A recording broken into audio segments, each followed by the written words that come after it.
Tu sais, dans ma vie, j'ai connu beaucoup de situations qui m'ont fait réfléchir et m'ont poussé à prendre des décisions pour éviter certains problèmes et me faire souffrir inutilement. Aujourd'hui, tellement j'aime ma paix que ces décisions-là, je vais les partager avec toi parce que tu es peut-être aussi de ceux-là qui veulent avoir la paix et surtout qui veulent éviter des problèmes inutiles qui vont saturer leur vie pour rien. Donc, je t'ai répertorié 10 décisions que j'ai dû prendre et qui me sauvent la vie jusqu'à présent. La première décision, c'est que j'ai appris à me mêler de mes affaires. En fait, avant, je me mêlais un peu de tout. Je m'occupais des problèmes des autres, je voulais savoir ce que les autres vivaient dans leur vie. Ça ne m'a amené nulle part. J'ai compris une chose, c'est que si je te mêle de tes oignons, ce sont tes yeux qui vont piquer à cause de tes oignons uniquement. Mais si tu regardes les oignons des autres, tu auras d'autres piqûres, d'autres douleurs inutiles. Mêle-toi de tes affaires et tu vas voir qu'on ne te cherchera pas toujours les nuances. On va même presque t'oublier. La deuxième décision que j'ai prise dans ma vie, c'est que j'ai commencé à me faire rare. Aujourd'hui, on ne me voit plus partout. Je ne suis pas dans toutes les cérémonies, dans tous les anniversaires des connaissances, dans tous les mariages, dans tous les voix bébés. Aujourd'hui, je ne suis plus disponible. Le seul lieu que tu es sûr de me voir, c'est à la salle de sport, mais surtout chez moi. Je suis quelqu'un déjà de casanier de base. Ça veut dire que je ne sors pas tellement et franchement, ça m'évite beaucoup de problèmes. Parce que la plupart des soucis de ceux qui aiment le dehors se trouvent justement dehors. La troisième décision que j'ai prise, c'est une décision très importante, c'est que j'ai appris à ne plus réagir à tout. J'ai appris à comprendre qu'il y a des choses dans la vie qui peuvent t'arriver et tu dois juste te digérer. Il y a des circonstances où garder le silence, c'est la meilleure des décisions. Parfois, il y a des gens qui vont te tester. Il y a des gens qui vont te provoquer. Mais avant de vouloir toujours réagir à tout, pose-toi une question, est-ce que c'est nécessaire? Cela t'avance à quoi? J'ai compris que vaudrait mieux avoir la paix que de toujours chercher à avoir raison. Parfois, on m'accuse sur des bêtises et je reste là tranquille, serein. Mais là, je demande, mais pourquoi tu ne réagis pas? Et moi, je réponds simplement, ce n'est pas nécessaire en fait. Je ne trouve pas à quoi est-ce que c'est nécessaire de réagir à une personne qui veut me polluer l'air. Je préfère avoir la paix, même si en apparence j'ai tort. La quatrième décision, et là, c'est celle-là qui va vraiment t'aider et te permettre d'avoir la paix, c'est de s'imposer des limites. Si tu es quelqu'un qui ne sait pas imposer des limites, tu seras la victime des autres. Imposer tes limites va simplement montrer aux autres comment te traiter. Tu vas montrer aux autres la méthodologie pour fonctionner avec toi. Et ça, c'est irrécevable. Ça veut dire qu'aujourd'hui, certains connaissent que Dick Ellis, c'est pas comme ça que tu dois le traiter. C'est pas comme ça que tu dois faire à côté de lui. Ce n'est pas ceci, ce n'est pas cela. Et ça, j'ai dû imposer cela. Et je me l'impose déjà à moi-même parce que je me suis dit un truc. Ce que je ne peux pas autoriser à me faire, je n'autorise pas que quelqu'un d'autre le fasse. Donc si tu le fais, je te offre une fois et je quitte derrière les problèmes. La cinquième décision, c'est de privilégier ta tranquillité. Parfois, je vous assure que je reste comme ça à la maison. On m'invite, gars, il y a une sortie, viens, on sort. J'ai dit, gars, je suis occupé, mais j'ai voyagé. Alors que je suis affalé sur mon canapé à ne rien faire. J'adore la tranquillité. J'adore être calme et paisible. Ça, c'est très important parce que c'est vraiment de calme que tu arrives à te reconnecter avec toi, que tu arrives à apprendre à mieux te connaître, que tu arrives à te recentrer sur ce qui est plus important.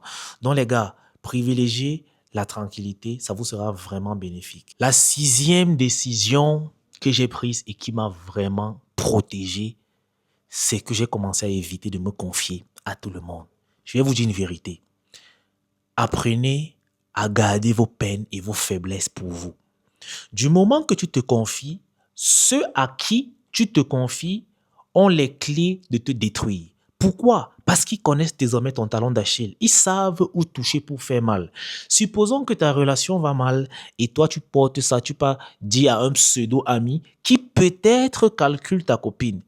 Il saura que c'est le bon moment d'attaquer et de te blesser. Donc gardez vos problèmes pour vous. Et aussi, gardez même vos victoires pour vous.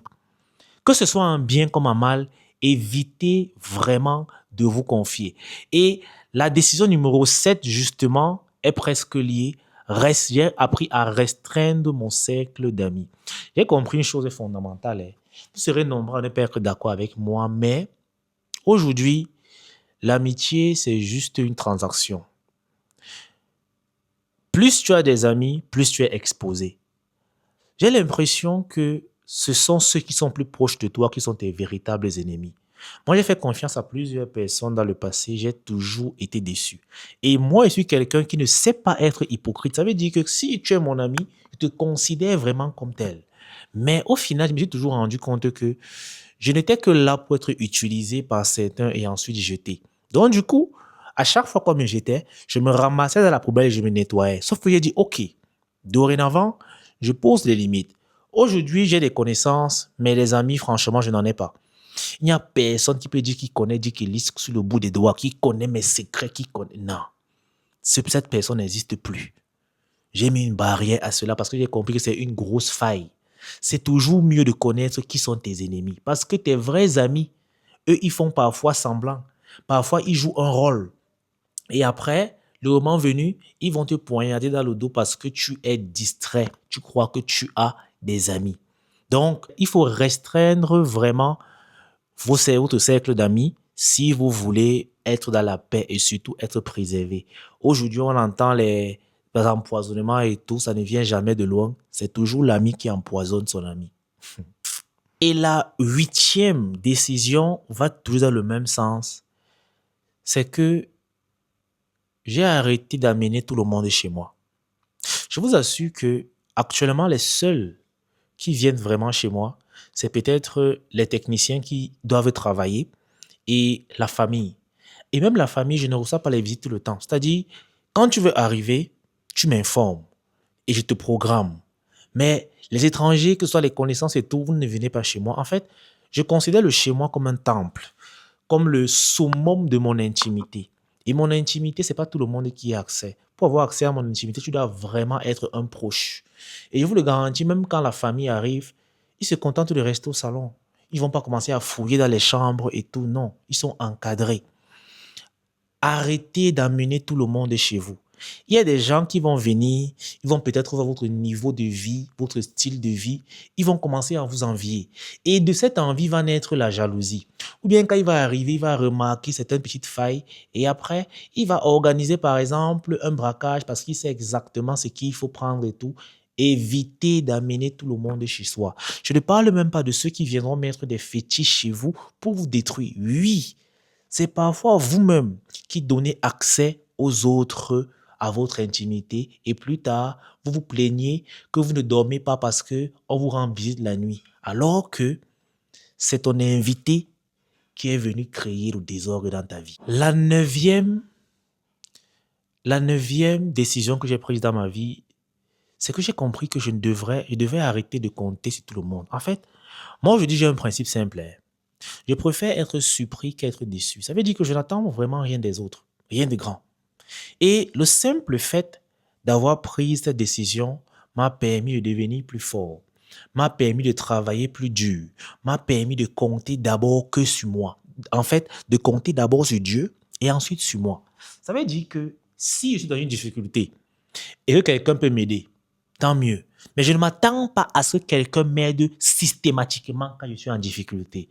C'est pour ça que quand la santé me permet, je prends des précautions pour, je vais dire ça comment, pour faire face à certaines situations délicates. Parce que j'ai compris une chose. À chaque fois que tu vas toujours compter sur les autres, tu finiras la plupart du temps déçu.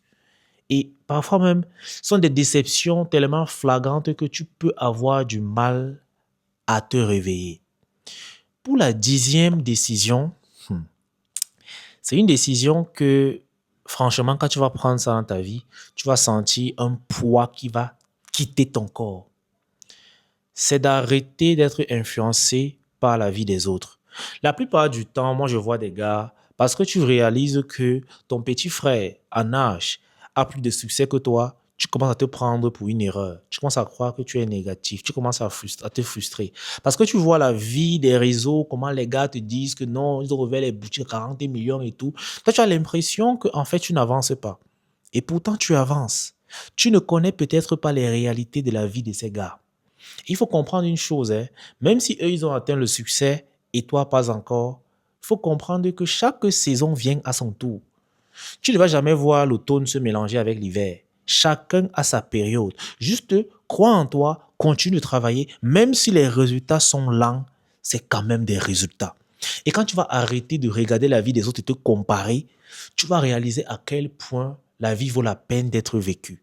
Donc, voilà 10 décisions, frérot, que moi j'ai prises dans ma vie et que j'implémente au quotidien, qui me permet d'être plus en paix avec moi-même, mais surtout d'éviter des faux problèmes. Je vous assure que les histoires de... Tu entends les problèmes d'amitié que mon ami a pris ma copine et tout. Quel ami? Si l'ami n'existe pas, il ne va pas te faire des coups bas. Quand tu entends que, oh, parce que tu voulais voyager, on a empoisonné tel. Il n'y a pas d'amis pour ça. Que oh, tel va raconter tes vérités d'ailleurs. Il va connaître ça comment. En fait, moi, je vous invite, tous qui regardent cette vidéo, à essayer d'implémenter ces décisions dans vos vies et vous allez voir à quel point le changement sera radical. Vous allez voir que ces décisions-là vous permettront déjà d'être un filtre pour les mauvaises personnes.